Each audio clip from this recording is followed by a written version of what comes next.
निष्ठापूर्वक कर्म। कौशिक नामक एक ब्राह्मण बड़ा तपस्वी था।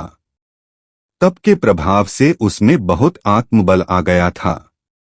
एक दिन वह वृक्ष के नीचे बैठा हुआ था कि ऊपर बैठी हुई चिड़िया ने उस पर बीट कर दी।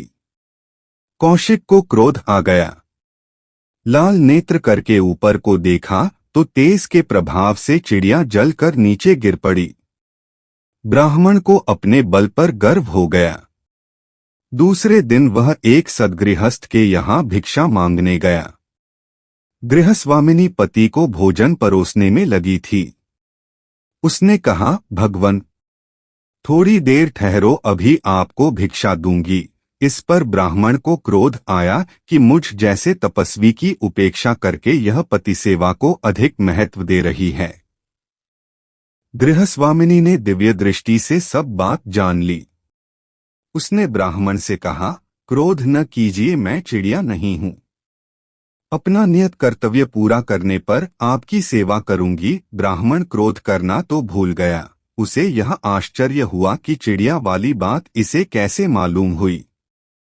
ब्राह्मणी ने इसे पति सेवा का फल बताया और कहा कि इस संबंध में अधिक जानना हो तो मिथिलापुरी में तुलाधार वैश्य के पास जाइए, वे आपको अधिक बता सकेंगे। भिक्षा लेकर कौशिक चल दिया और मिथिलापुरी में तुलाधार के घर जा पहुंचा। वह तौलनाप के व्यापार में लगा हुआ था।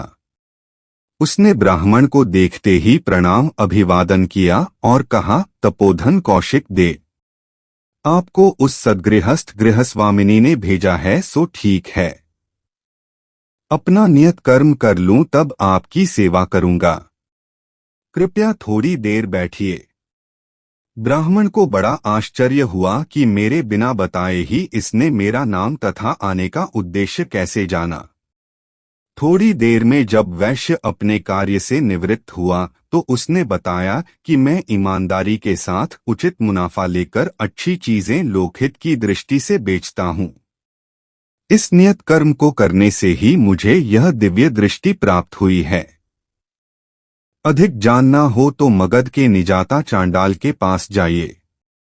कौशिक मगध चल दिए और चांडाल के यहाँ पहुँचे। वह नगर की गंदगी झाड़ने में लगा हुआ था। ब्राह्मण को देखकर उसने साष्टांग प्रणाम किया और कहा, भगवन, आप चिड़िया मारने जितना तप करके उस सद्गृहस्थ देवी और तुलाधार वैश्य के यहाँ होते हुए यहाँ पधारे, यह मेरा सौभाग्य है। मैं नियत कर्म कर लूं तब आपसे बात करूंगा। तब तक आप विश्राम कीजिए।